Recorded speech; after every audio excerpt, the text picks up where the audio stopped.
we will start the program with the holding the mind, taking refuge, and bodhicitta as our main intention to join this program, and also as a training ourselves, training our minds, these two mental states, amazing, the mental states, to become part of our everyday way of thinking, way of feeling, way of experiencing, and way of interacting with the other living beings. Because we know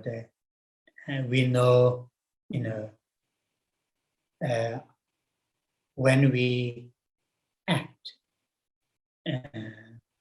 with others, physically and verbally, directly or indirectly, our mental states involve our thoughts, emotions, involved with that, sometimes very directly, sometimes indirectly or subconsciously.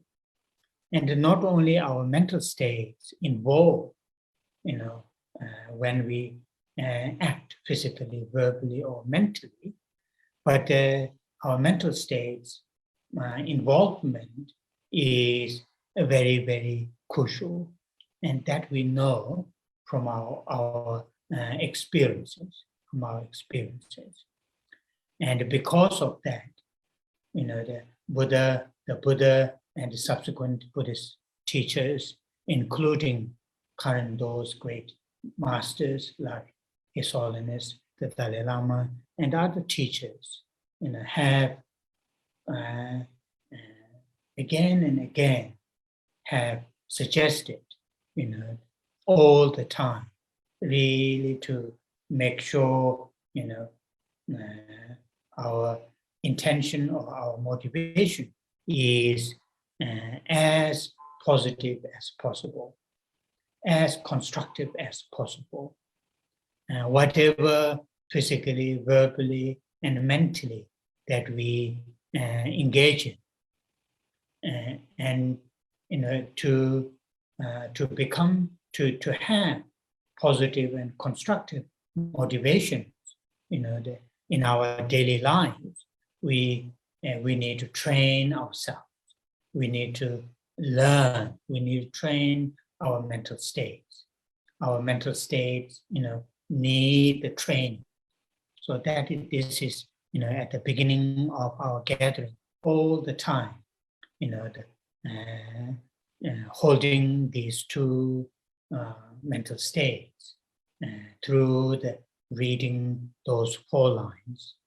First 2 lines help us to hold mind taking refuge in Buddha as our teacher, mentor, or Buddhas, those awakened beings, and taking refuge in Dharma teachings as to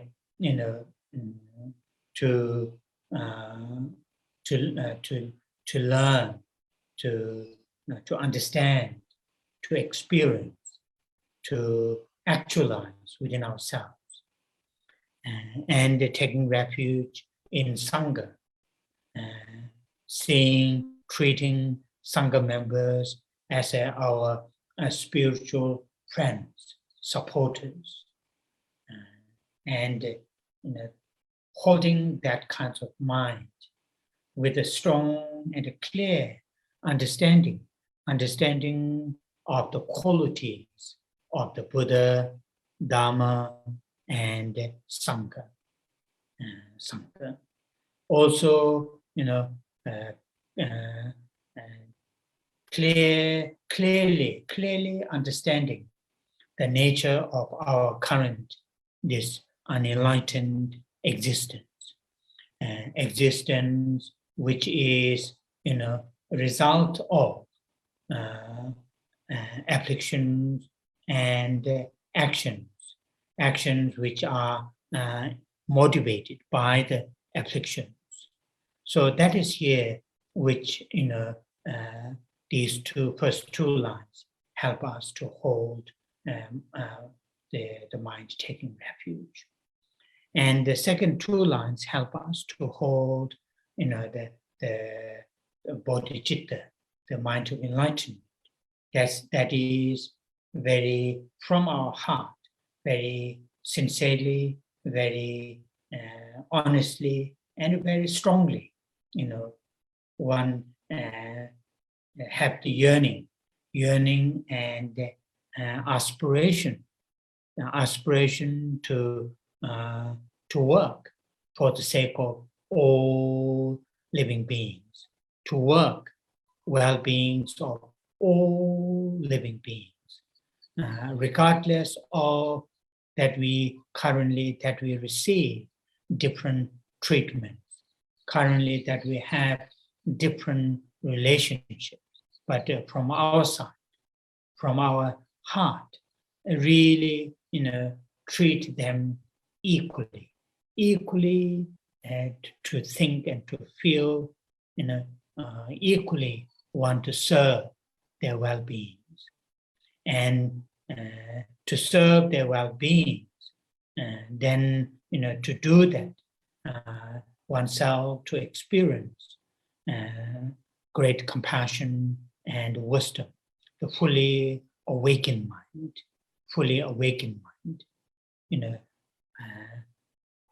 oneself to experience the fully awakened mind, serving sentient beings, serving living beings will be much effective, much the powerful, beneficial than without fully awakened mind. So that is here, these last two lines help us to hold a bodhicitta, as Lama Tsongkhapa has said, if we have uncontrived, genuine bodhicitta, genuine uncontrived in the sense through the training, if the bodhicitta is very spontaneous, very, natural, that is great. Even if that is difficult, but then, with the effort, try to experience, bodhicitta. Sometimes term is used, contrived bodhicitta. Contrived in the sense with the effort, with the strong effort to bring this aspiration. And even if it is duration is just very short, just few minutes or few seconds, still it is extremely, meaningful, helpful. Minute by minute, second by second, minute by minute, eventually bodhicitta will become very natural, very much whole part of our mental state. And that is what, the Lama Tsongkhapa and those great teachers have said.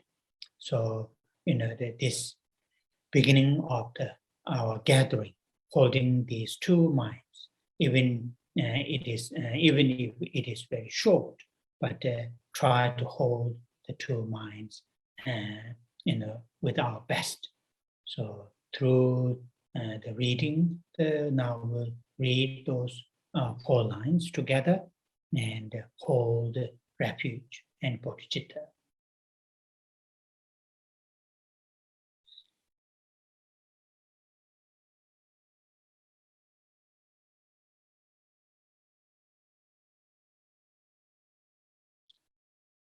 Sanje cheda zoje chona chanjo bado dane chanjo dage chenso jebe sona dola penje sanje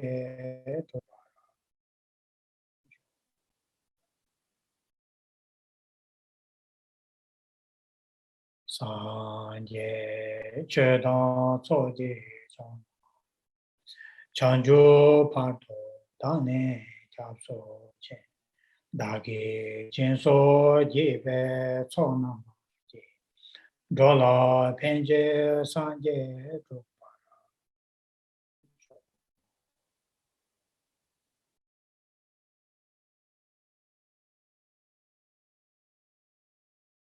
Sanje Chedan Soji Chona Chanjo Pato Dane Japso Che Dagi Jinso Jibe Tsona Dola Penje Sanje Dobara Sho.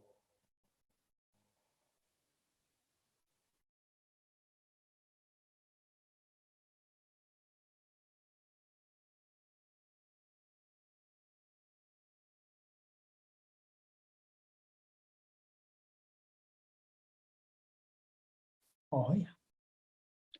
With the mind taking refuge and experiencing the bodhicitta, the altruistic awakened mind, as a part of our main, the motivation to join this gathering.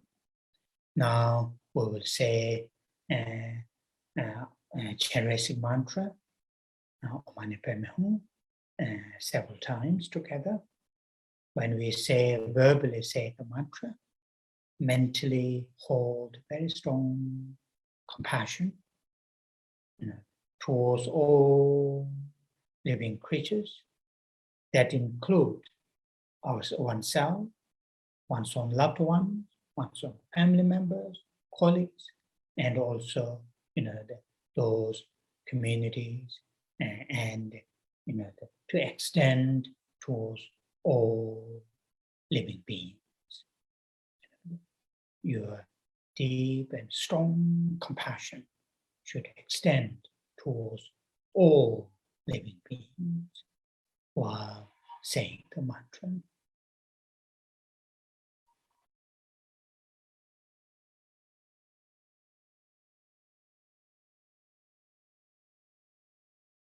Om Ne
Oh.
Ma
Oh, yeah.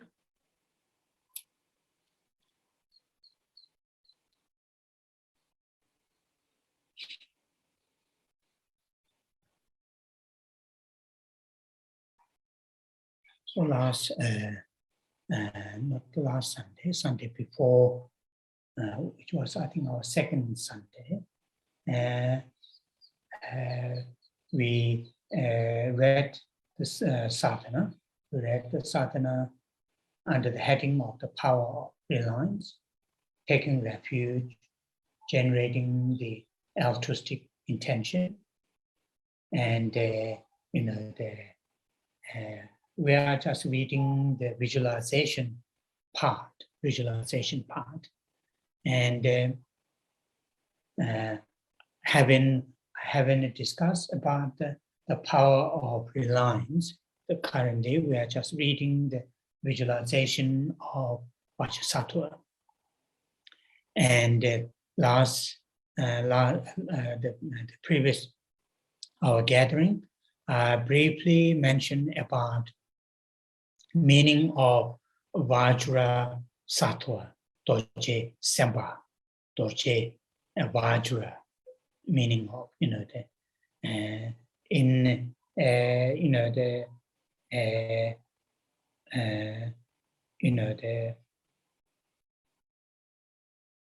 Vajra Dorje. It has sometimes term is used, the ultimate meaning of the Vajra. The ultimate meaning of the Vajra is union, the union of the what you call the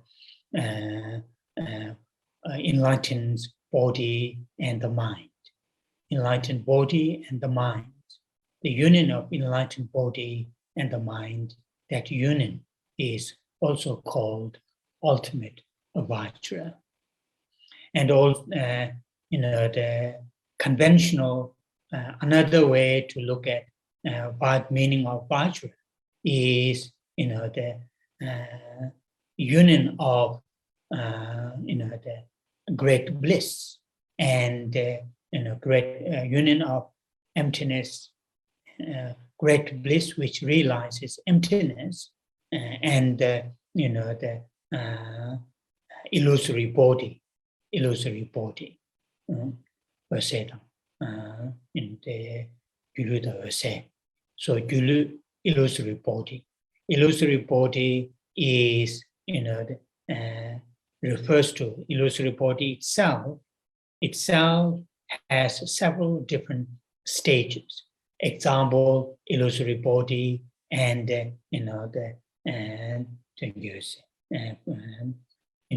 meaning illusory body.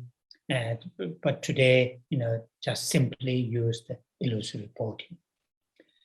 So that union, the union of great bliss, which realizes emptiness and the illusory body, that union is also called the Vajra. The meaning of Vajra, the union in that sense, inseparable of these two. So there are many different meanings in this,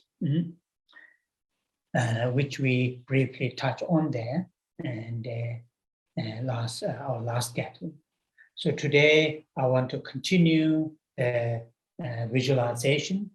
So our last reading, we finished visualize above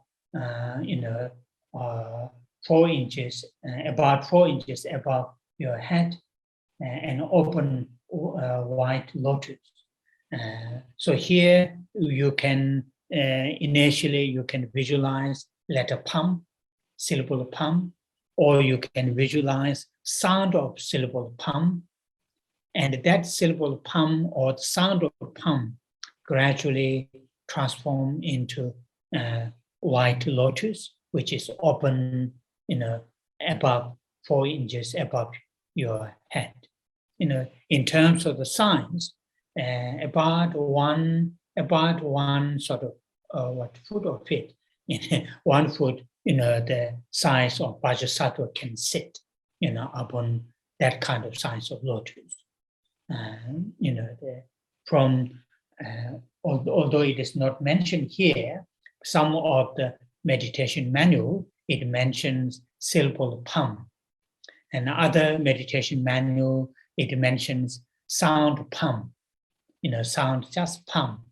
And from that letter pam, you can visualize syllable pam. From syllable pam, you can visualize physical, what you call the open white lotus. And on the open white lotus, you can also here it says which is a open white open, which is a moon disk. You can also do the sound of ah or syllable ah, sound of ah or syllable ah. That syllable ah gradually transform into full moon disk. Then that full moon disk sits on the lotus like a cushion. So why it is sometimes it is helpful going through that kind of gradual process. It will give us the time, our mind, to engage bit gradually, visualization to build gradually, bit by bit. And also, some other meditation manual mention the syllables, pam and ah. So though it's not mentioned here, but you can, without visualizing syllables, you can do direct, the white lotus and white moon disk. Not to these two both are white color, but not to become identical. To have a slightly, have a distinctive. Then you can have a slightly different color. Both might be the white color, or a bright color, white color, but they have a slightly different sort of shade or whatever term that we use. So that is, then Vajrasattva is seated upon this. Here, as I briefly mentioned the last time, you can visualize instead of straightway Vajrasattva, you can again gradually build the visualization of Vajrasattva on the top of moon disk. You can what you call think about first of all what you call the sound of hum, just hearing the sound of hum, imagining sound of hum, and that sound of hum gradually transform into what you call the syllable hum. You can visualize in English syllable hum, and that syllable hum, then you can visualize the Vajrasattva. So sometimes it is quite helpful to do that kind of a gradual visualization. It will also help us to increase our concentration. In the Vajrayana tradition, one of the unique features is the visualizing these kind of deities, very detailed, very sophisticated, and through the different stages, it will also help us to develop shamatha as well as vipassana almost as same time. In the Sutrayana, usually initially, particularly in the what you call the Tibetan Buddhist tradition, particularly in the Geshe tradition, Vajrayana practice is different. Otherwise, in the Sutrayana, initially to cultivate shamatha, then on the basis of shamatha, that single-pointed mind, when the single-pointed mind is cultivated, then used to cultivate, then that single-pointed mind gradually transform into or develop into vipassana or the analytical mind, vipassana, the insight, special insight. But in the Vajrayana, there isn't that much that kind of sequence. So it can develop these two, shamatha and vipassana can be developed at the same time. How it is done? It is done in this kind of very sophisticated meditation, because there is a focus on the, for example, the sound of the syllable hum, and then focus on the syllable hum itself. So while the mind is focusing on the syllable hum, there's also degrees of analysis. Not just simple focus, there's also degrees of analysis. And then gradually syllable hum transform into Vajrasattva. So this three-step, some steps, visualization is quite helpful to build the visualization. Mm-hmm. As some of you have studied the foundation of Buddhist thought in the sixth module, the tantra module, at the end of that book, I deliberately put that although it comes from Chenrezig practice, visualization of Chenrezig in the Nyungne practice, Sadhana of Chenrezig Nyungne practice meditation manual, but it is quite common in the Kriya Tantra. As you know, the Vajrayana, there are four classes or four level, 4 classes: Kriya, Charya, Yoga, highest Yoga. In the Kriya and Charya, visualization of deities are deities are relatively simple compared to the highest Yoga Tantra, less, arms and faces and those sophistications, which is in the highest Yoga Tantra. And meditation, visualization is also introduced, like those called the Six Deities, 6 deities. The ultimate deity. The ultimate deity is really mainly to meditating emptiness, meditating on emptiness, which is very, very helpful. For example, here,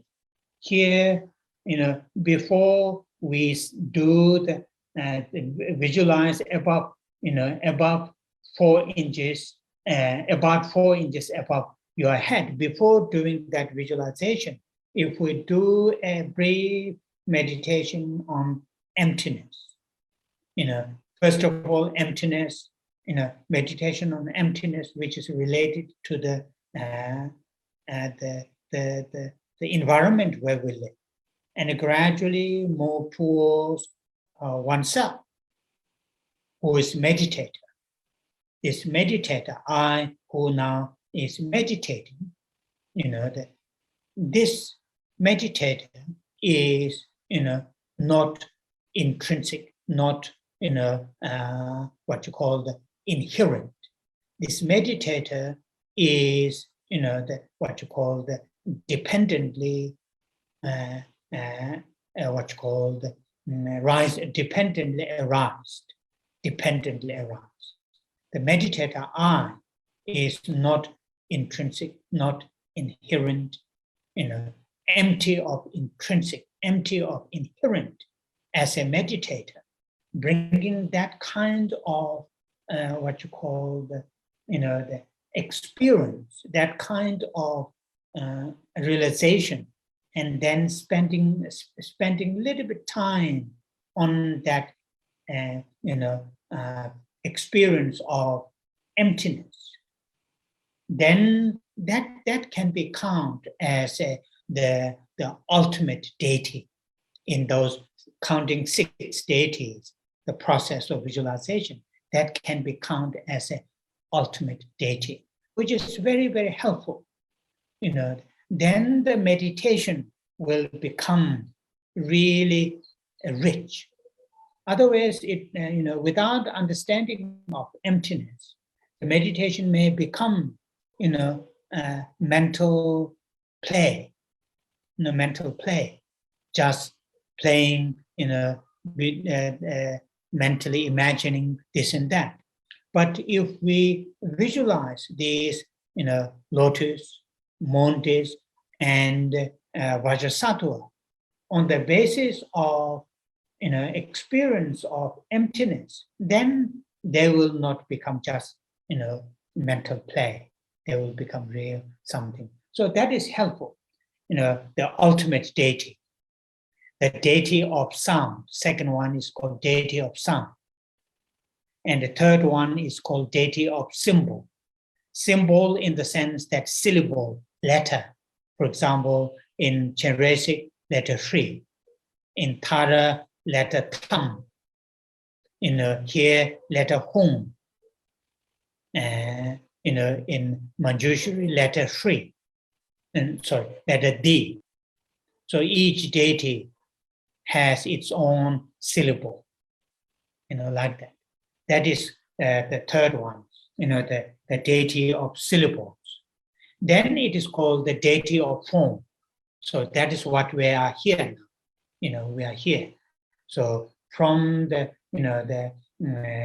sound, from the ultimate deity, sound, syllable, and deity of form. And here, from the syllable hum, then visualize Vajrasattva. And that is what, little bit added on the text that we read our last gathering. Now then the text continues, and his body is made of white light and adorned with the beautiful ornaments and the clothes of celestial self. Now here,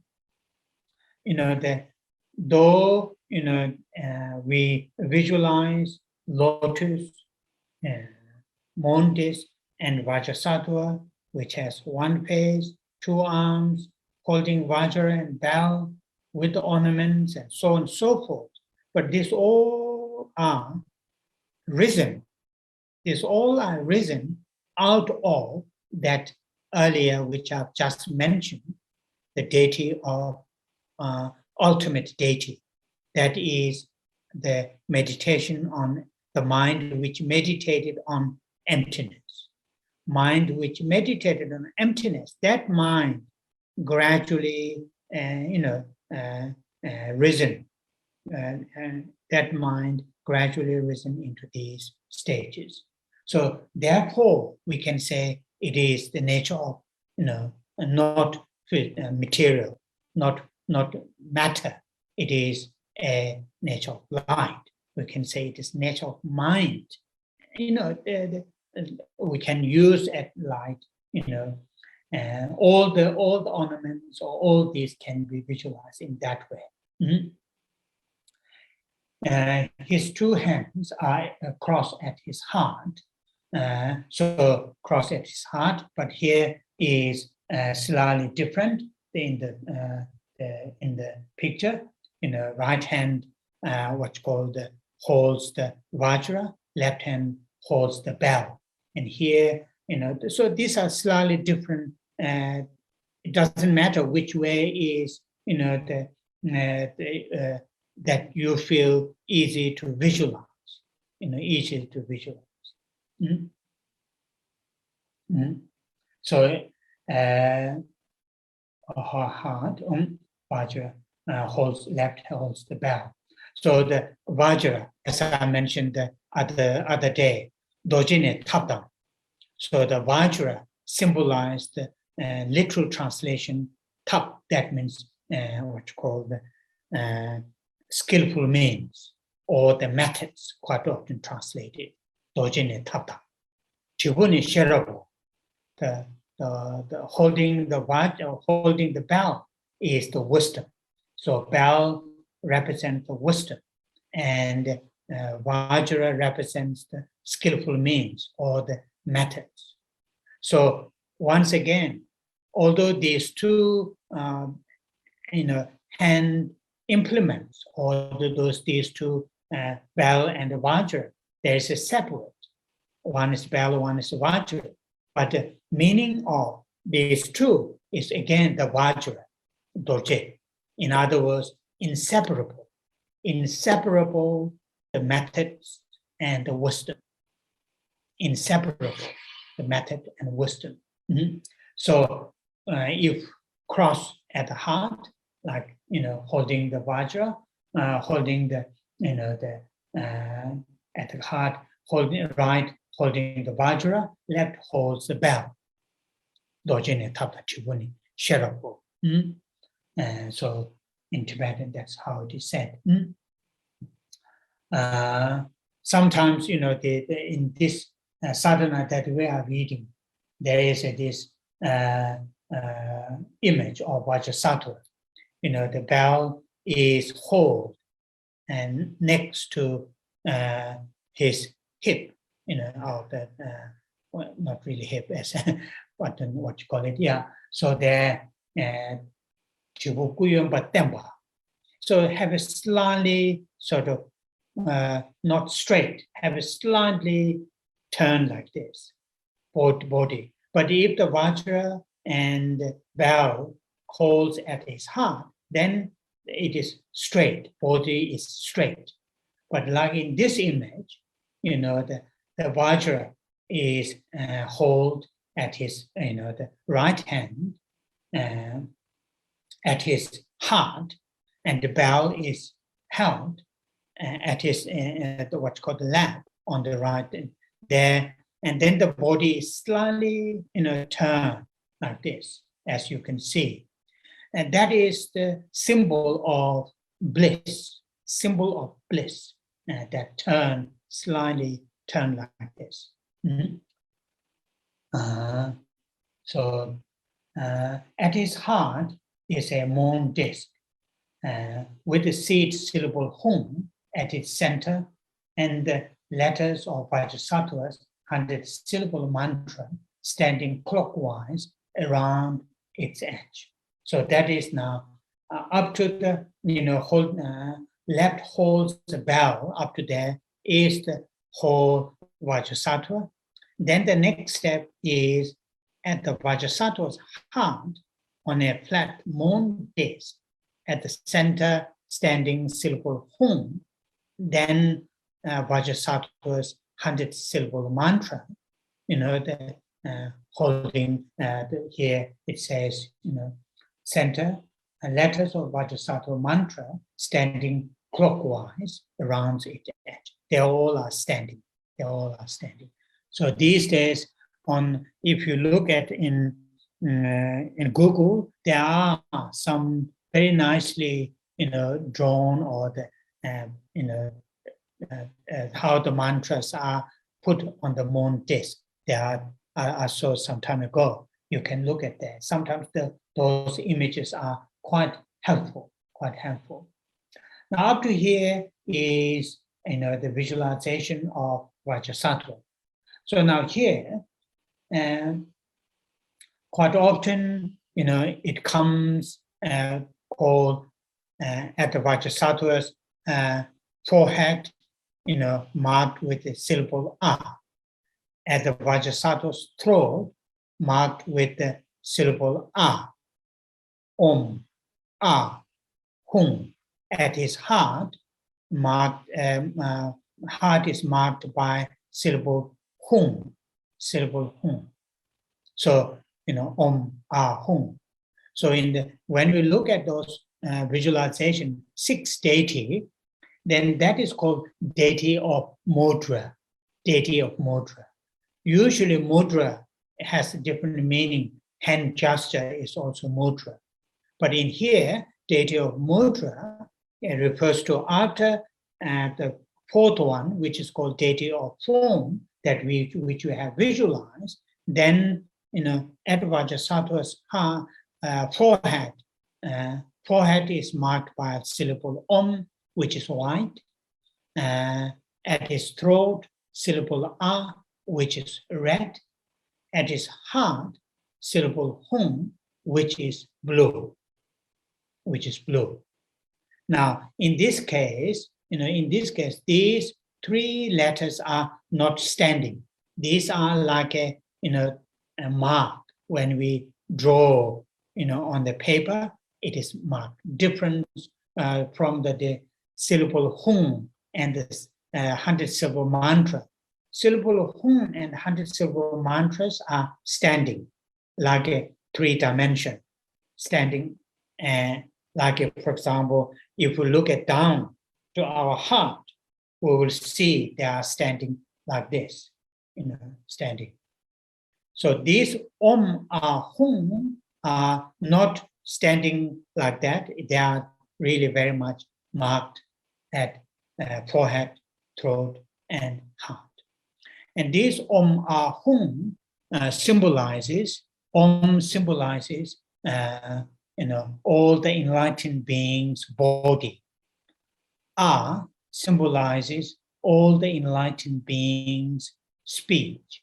And Hum symbolizes all the enlightened beings' mind. So in other words, what we are doing here, the visualization that we have done, Vajrasattva, that Vajrasattva visualization that we have is not just our, mentally created. It is also, the embodiment of all the Buddha's body, speech, and mind. So in other words, if I use that term, our visualization, we are making our visualization validating, making sure this is the visualization that I've done is, that enlightened visualization, not just my mental creation. It is, so that is here. Because in the Vajrayana practice, one of the unique what you call the mental training, if I use that term, mental training is one of the unique mental training, which is not available, which is not mentioned in the Sutrayana, but which is one of the main unique training in the Vajrayana, is trying to reinforce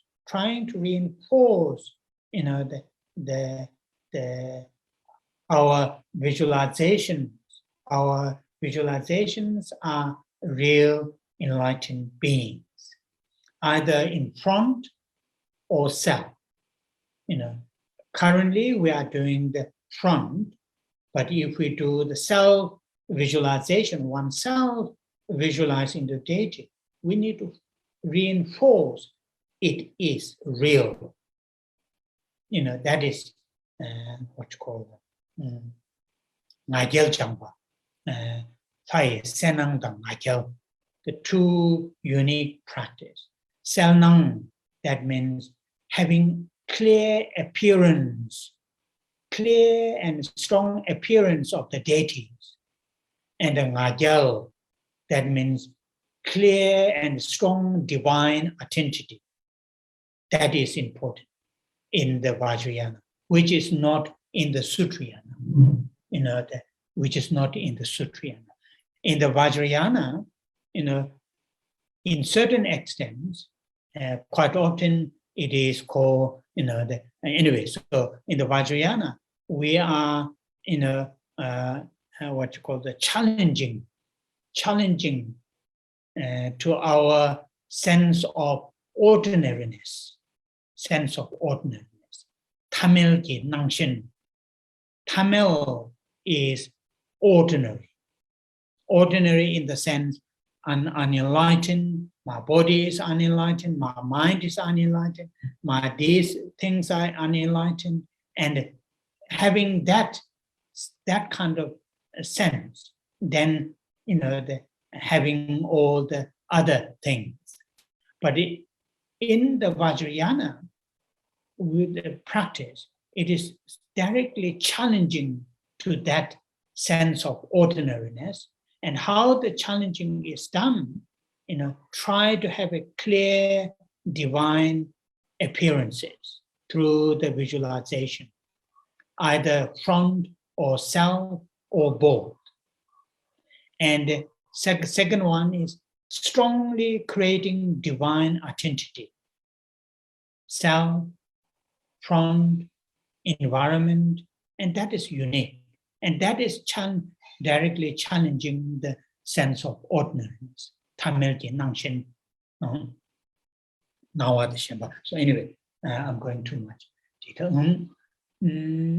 Okay, now this is what I'm saying. And the deity of mudra, Om, Ah, Hum, which is in the sixth deity visualization, which is the number fifth, deity of mudra. Then also, here we can, or it is not mentioned here, we can, sometimes, as many of you know, for example, when we do Guru Yoga, Guru Puja, Lama Chöpa. As many of you know this very well, and doing this, daily basis, or at least some of you do chalk offering twice a month. So in Lama Chöpa, Guru Puja, after we visualize the merit field, then what we do, we invite all the wisdom beings from all the directions. Invite all wisdom beings.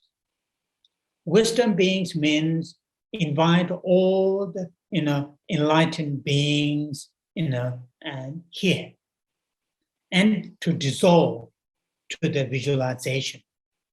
And through the dissolving to the visualization, then sometimes, in Lama Choba Guru Puja, there is a particular statement, za, hum, bam, ho, and do like this. So what's happening there is our visualization, in this case Vajrasattva, and all the invited those what you call the wisdom beings to dissolve into our visualization of Vajrasattva, and then Vajrasattva and that invited all those wisdom beings become one,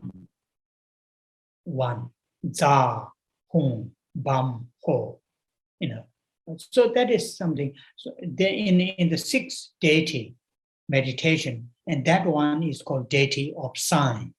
Deity of sign. Sign in the sense inviting all the enlightened beings from all the directions, then dissolving, into the visualization of Vajrasattva, and same time they become one. So that is now our visualization of Vajrasattva become, one with all the enlightened beings.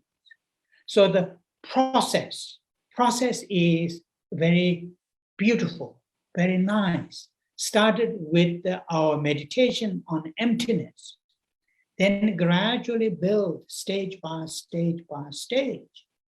And then eventually that visualization of Vajrasattva, become inseparable from all the enlightened beings.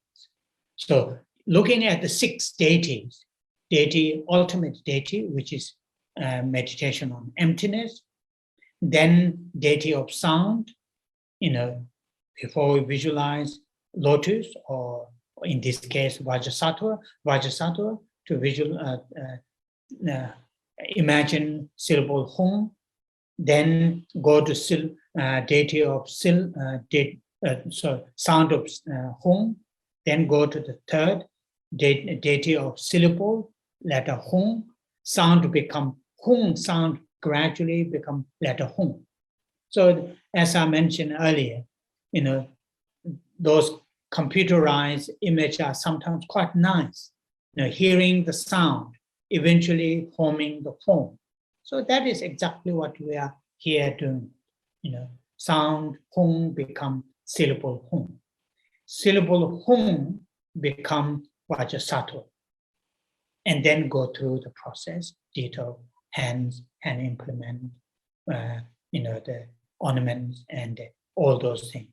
Then go to that becomes deity of form, which is the fourth. Deity of form, which is the fourth. Then also, Vajrasattva, forehead, throat, heart are marked by Om, Ah, Hum, which these three syllables are the enlightened beings, body, speech, and mind. Body, speech, and mind. So that is called the fifth, which is the deity of mudra, deity of mudra. Then, invoke all the enlightened beings from all the directions. Then, gradually, there's nice image, one of the recitations, one of the meditation manual. Here difficult, but those places where have snow, particularly in the early part, before have a thick snow, when it's starting snow, but ground still a little bit warm, different size of snow, like a floppy ones, different size, and they all fall down on the ground, and they melt.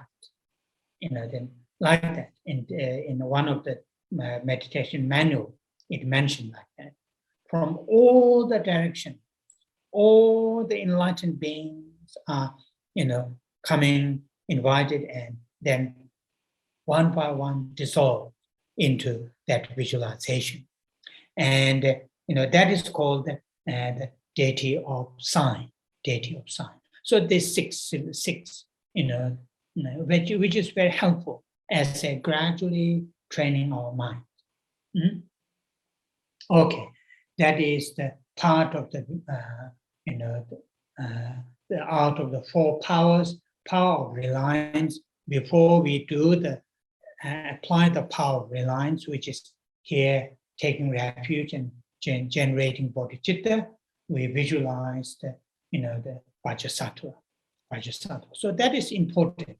That's very important to learn, to do the visualization, and it will help to cultivate concentration.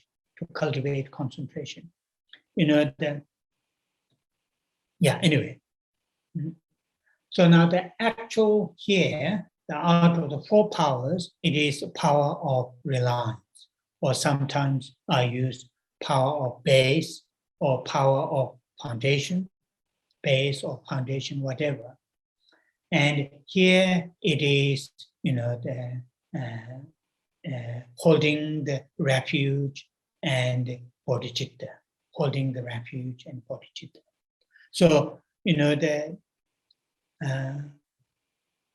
to really, as I mentioned at the first our gathering, to really deal with those unhealthy,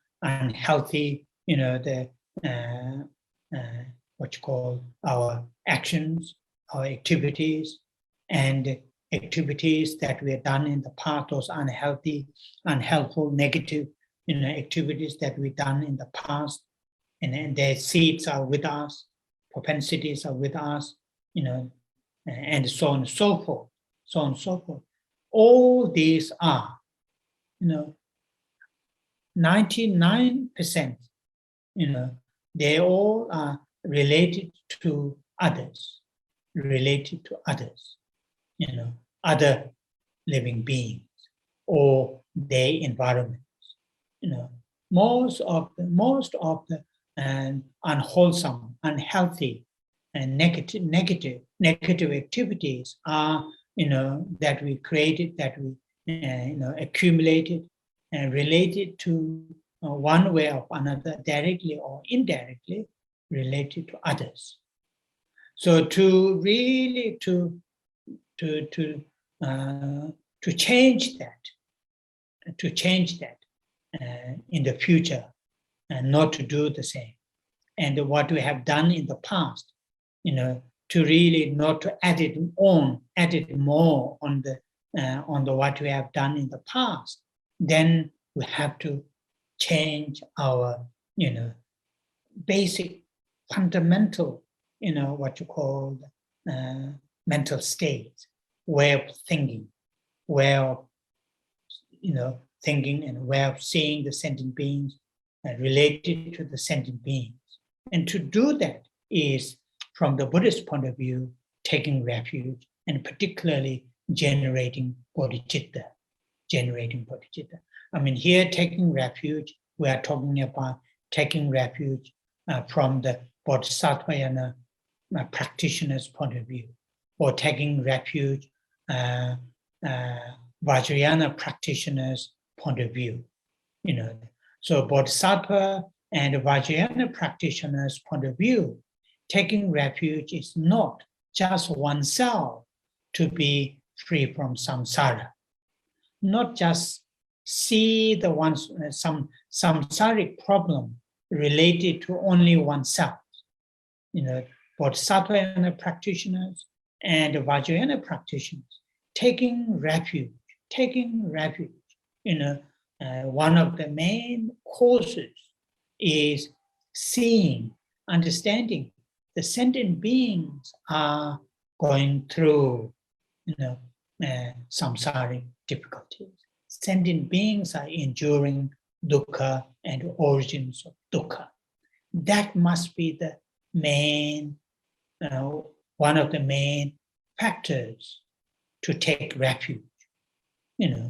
If oneself is seeking self-liberation in the sense just oneself to be free from samsara, that doesn't mean they don't have compassion to others, but the main concern to take refuge is oneself to be free from samsara. That refuge will not become, although it will be refuge, it is refuge, but it is not Bodhisattvayana practitioners' refuge. It is not Vajrayana practitioners' refuge. So Vajrayana practitioners' refuge, one of the main intentions to take refuge in three jewels must be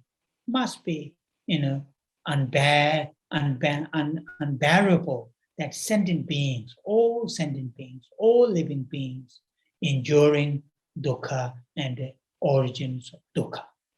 So in that sense, then we can see the purification. What does meaning of purification? We can see the taking refuge and the generating bodhicitta is the power of base to do the purification. It is very much laying down the base to really purification take place. To take place. So that is really something important to know. Why it is called power of reliance or power of base or the foundation, because our negativities, our non-virtues, unwholesome are really very much related, connected directly or indirectly to others. Now, to really change that, then taking refuge, generating bodhicitta is the base. There we can see the meaning, purpose. Okay. So now here, taking refuge in generating bodhicitta, which I will not go that detail. Many of you know that very well, that. But I will once again to remind you, that really not to learn some of those bad habits, bad habits. I'm saying this from my own experiences. Bad habits. Here I'm talking about saying, oh yeah, I'm taking refuge, and say, I take refuge to Buddha, Dhamma, and Sangha until I attain enlightenment for the sake of all living beings. Say 3 times, finished. So I take refuge. That is verbally saying it. It is not really, although it is really good compared to not doing it, but it will not make that much impact, to our mental training. It will not be really good refuge. To become a good refuge that, to have within us, we must have understanding of the qualities of the Buddha, Dhamma, and Sangha. And also we must have understanding of the predicament or the what you call the dukkha in samsara. That these two are the key factors. So meditate, really think. Every now and then when you have time to think about the qualities of the Buddha, Dhamma, and Sangha, then our mind will become closer and closer to the Buddha, Dhamma, and Sangha. As soon as if we understand the qualities of the Dhamma, and then when we hear the word the Dhamma, there will be a tremendous sense of peace, tremendous sense of relaxation, when we understand the qualities of the Dharma. So it is very, very helpful. And the same bodhicitta, as I've mentioned many times, many of you now learn, those two or three different amazing techniques how to develop bodhicitta based on, these great Indian masters, the techniques of equalizing and exchanging oneself with others, or the 7-point cause and effects. Really, bit by bit by bit. Not beat yourself, not harsh to ourselves, but gently, really, every time when you have time to think about those, taking bit by bit by bit. Very, very useful. Then, as soon as when we hear bodhicitta, that word, there is a really deep feeling, really, really deep feeling. Sense of, on the one hand, there's a deep joy. On the other hand, urgent to work for the sake of others. So, the urgent is not panicking, but have a deep sense of joy, relax, but at the same time, have a strong, that kind of will, urgent to work for the sake of others. So those are the really something important to understand. Here we can, currently we are looking at the first power out of 4 powers, power of refuge. You can, really say some short, like a,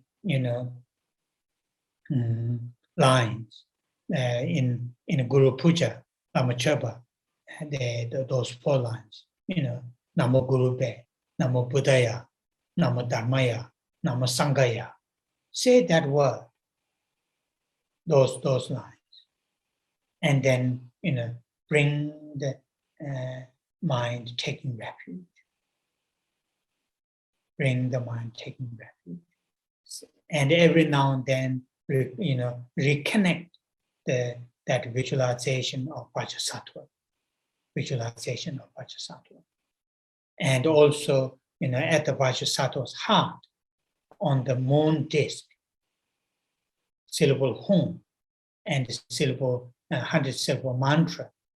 While we are saying the refuge lines, with the strong mind of refuge, from the syllable home and 100-syllable mantra.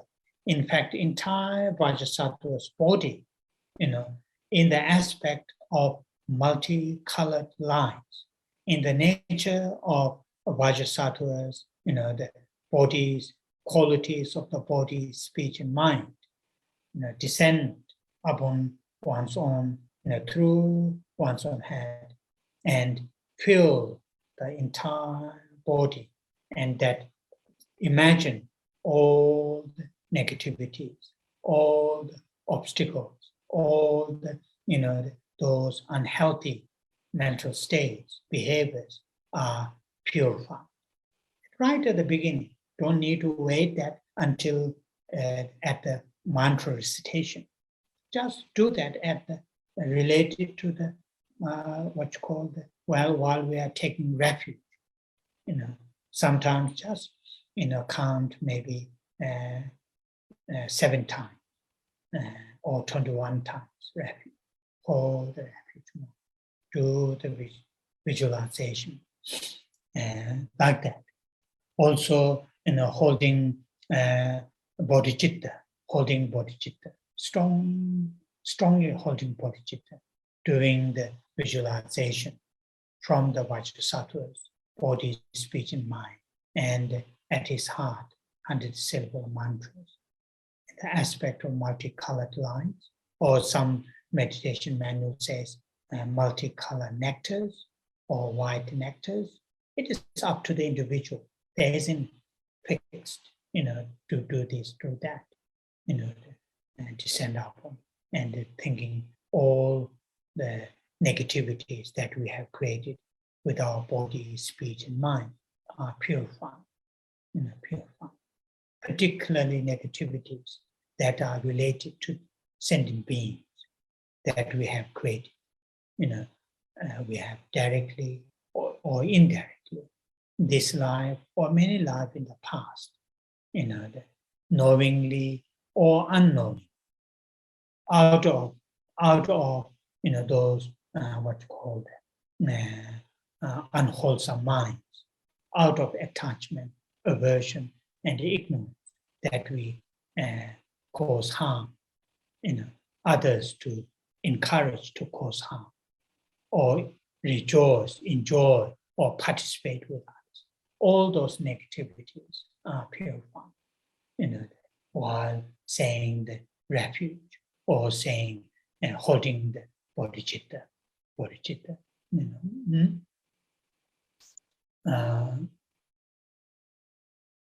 So that is the first one, the power of reliance.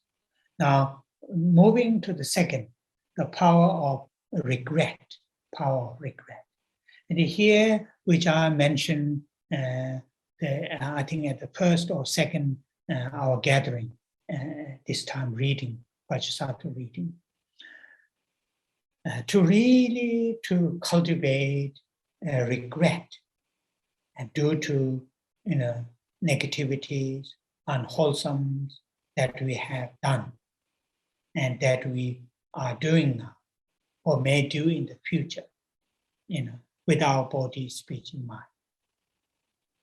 Or in the, as I just briefly mentioned, the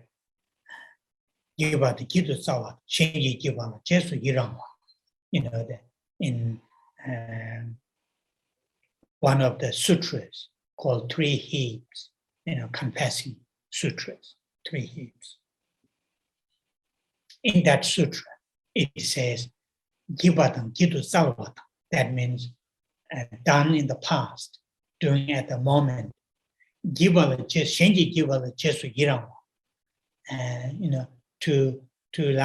To encourage or to rejoice others are doing negative, unwholesome. It is not just only oneself do it.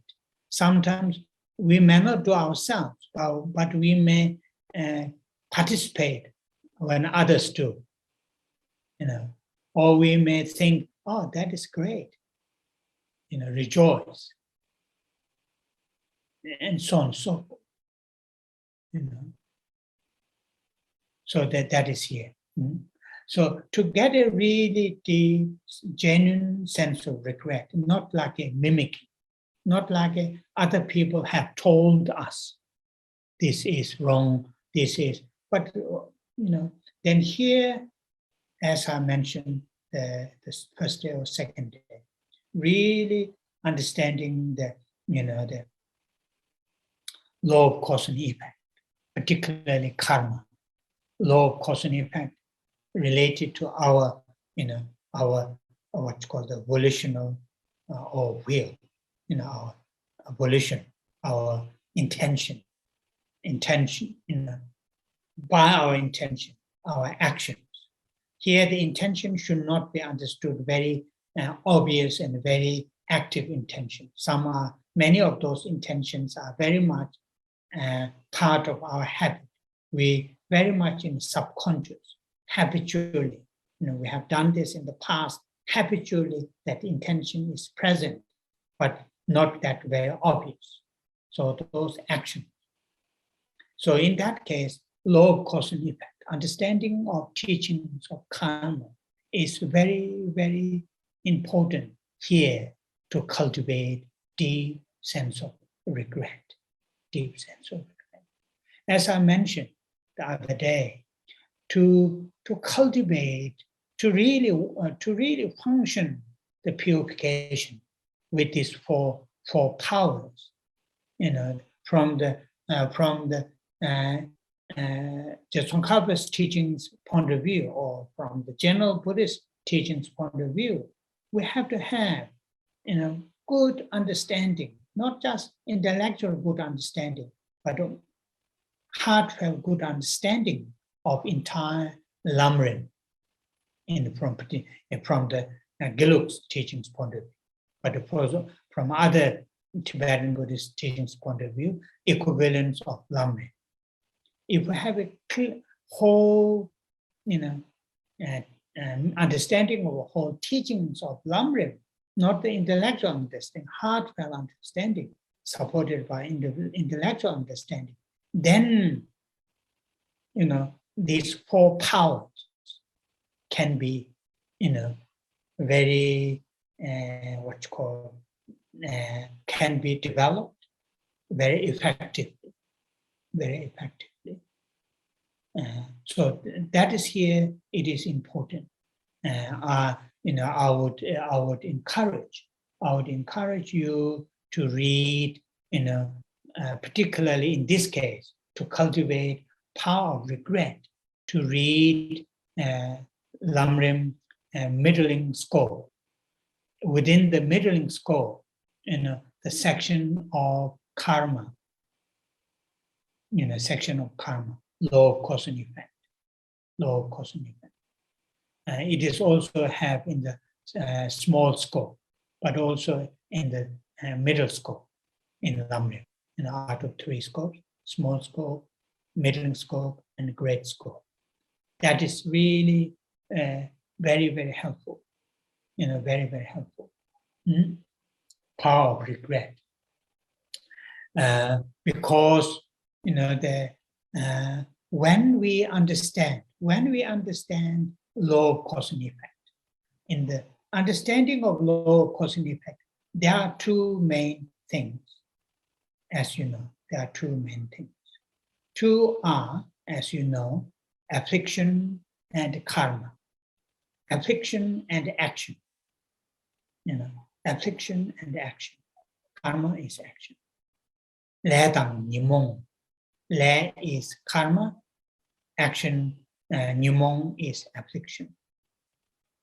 When we understand these 2, and these 2 are operating in our daily lives, within ourselves, and very often they manifest with our actions of body, speech, and mind, then we will understand how serious, they are.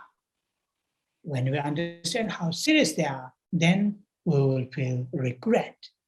We have done this many times in the past. Otherwise, we will not feel regret. There's no reason to feel regret because there's no understanding of that, what we have done.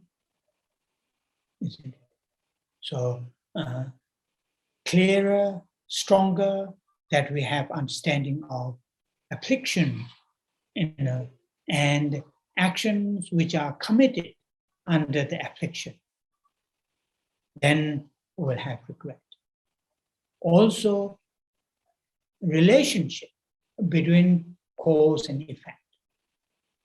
Though created causes, not necessarily 100% that we are going to experience the result. But when the causes are complete, results are 100%. Results are 100%. That kind of cause and effect relationship. For example, if I say, when I say, say the one syllable, syllable ah, verbally, when I say it has in a certain stages, although it's one syllable, but it has a certain stage. Need to open my mouth and it has to finish. So each stage has impact. Of course, when I finish saying full syllable that has full effect. If I say that twice, it has another effect. If I say it 100 times, it has a different effect. So that is here in the relationship, cause and effect relationship. Dewa in Tibetan, Lendeki Dewa, Le is the action, De, Debu is the result. The relationship between the action and the result, which is, very, very useful. And that is mentioned in the Lamrim teachings. Sometimes very, very, very helpful to read that, those, contemplate, meditate on, think about it. The seriousness of acting with the anger, seriousness of acting with the attachment, seriousness of acting with the ignorance. How damaging acting with the attachment, aversion, jealousy, envy, and then their consequences, that way we'll have genuine, sincere regret. Then that can be looked at past that we have done, currently we may not be doing very, very big, the negativities, like killing human beings or killing many human beings or destroying villages and so on and so forth. But small things we are constantly doing, consciously or subconsciously, habitually, we continue. And that is what in Tibetan called tikpa sape yapso. Tikpa is the water drop. Drop water, collect, the ocean which formed from the water drops. So that will happen. In that way, then it is very serious. The result will also very, very serious. So here under that it says, spend some time reviewing harmful physical, verbal, mental actions you have done, both those you can remember and those you created in the previous lives but cannot recall. Generate deep regret for having done these. Have a strong wish to free from their suffering results and to avoid causing harm to others and yourselves in the future. So if we really get a good sort of understanding of law of cause and effect, and afflictions, seriousness of the affliction, what is said in here will come very naturally. Will come very, that kind of mind, deep regret will come very naturally, very naturally. Don't need to sort of artificially need to create artificial regret. It will come very naturally because it is human nature. It is mental process. Once we really realize the seriousness of the mistake that we have done, then regret is part of that recognition of that mistake. So that is here. It is very, very helpful to do that. Oh yeah. So we will leave it here today, and we will say the 21 Tara prayers and it's called the dedication.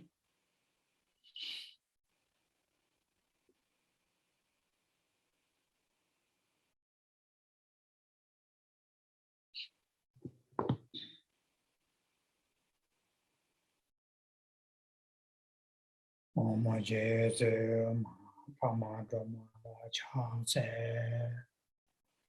Chanze Roma Nyuma Pa, Chene Keji Lopanta, Jike Sangwe Chudi She, Kesa Chewa Lene Jo, Chanze Tonge Tawa Gu, Kawa Jene Zibe She, Kama Tonda Tsopa, Rabdo Chewe Rampara, Chanze Sengwe Chone Je, Peme Chane Nambara Je, Jemba Zundu Kato She, Seba Samden Juni, Chanze Teishin Shebe Zo, Tae Nambara Jawa Che, Malu Paru Jimbo To, Jave Seji Shindu Den, Chanze Doda Rahong Yi, Deda Chota Namka Kang, Jide Dombo Shabdi Ne, Leba Meba Guba Ne, Chanze Jajin Mela Chang, Nongla Naso Wanju Che, Chombo Rana Tesa Nama, Nijun Soje Dune De, Chanze Teje Chadang Pe, Paro Chogo Rabdo Chong, Egon Yunjang Shakti Ne, Mapar Chugwan Shindo Para, Chanze Duri Jigwa Chen, Deji Bao Nambar Chong, Chuji Shenle Chonyin Den, Tao Tamje Malu Se, Chanze Kunjo Sumzen Chang, Seme Toga Nambar Jen, Malu Choki Kolo Jen, Rangi Weki Tsonam Chö, Chanze Rabdo Gawa Ji, Ujen Weki Changwa Pe, Sheba Rapshi Doda Rang, Dudang Jiken Wando Tse, Chanze Sashi Chongwe Tson, Tamje Guba Nyuma Ni, Chonyin Yewa Yige Hongwa Tamje Nambar Zhe, Chanze Dawe Dombo Gemba Tamje Shindo Para, Rebe Chene Weba Me, Tabara Shindo Wera Chanze Gebe Tama Ne, Barwe Chengwe Une, Ejan Yungum Kune Koro, Jaye Pune Nambara Jo, Chanze Sashi Wala Cha, Teji Nijin Shaki Dong, Chonyi Chenze Yige Hong, Remba Dumbu Namne Ge, Chanze Dema Gema She, Yangen Deshin Ju Nye, Sowa Omda Yanda De, Deba Chenbo Jomba Nye, Chanze Kune Korwa Ka, Jaye Lune Nambara Gema, Yige Jube Ngane Ko, Deba Hongle Joma Nye, Chanze Dure Shamni Da, Hongi Nambe Sabe Nye, Rira Menda Radang Be, Chikden Sumna Yewa Nye, Chanze Hai Choi Na, Rita Dajin Chana Na, Dara Niju Peje Yi, Duna Malu Kwane Sema, Chanze Hai Chonama Je, Hata Miang Ji De, Kune Goja Gawa Je, Zeta Melam Ngemba Sem, Chanze Nima Dawa Je, Shinyi Pola Rab Sem, Hara Niju Dodara, Shindo Chakwe Rimne Sem, Chanze Tini Sumnam Ge, Shiwe Tuta Yandang De, Denda Long Nijun So, Chomba Dure Rabcho Ni, Sawe Ngaji Duba Dita, Chanze Wane Nishu Tsa,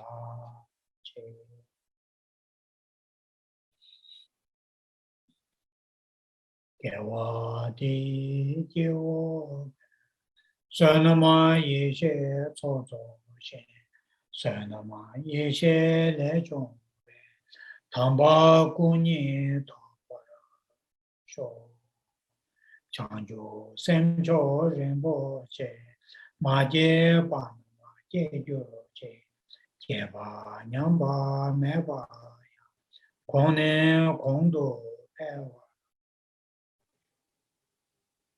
Kanri Rave Korve Shinkamade, Penda Dewa Malu Jome, Jere Sewa Tenze Jaso, Shabe Sede Pado Tenjoro Che.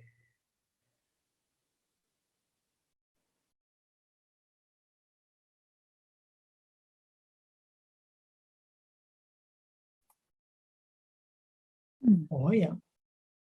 Thank you. Thank you. Thank you very much. Thank you very much. Thank you. Thank you so much, Geshe. Thank you very, very much. Thank you very much, Beautiful. Isha. Yes, very, very much. So much, Geshe. Thank you.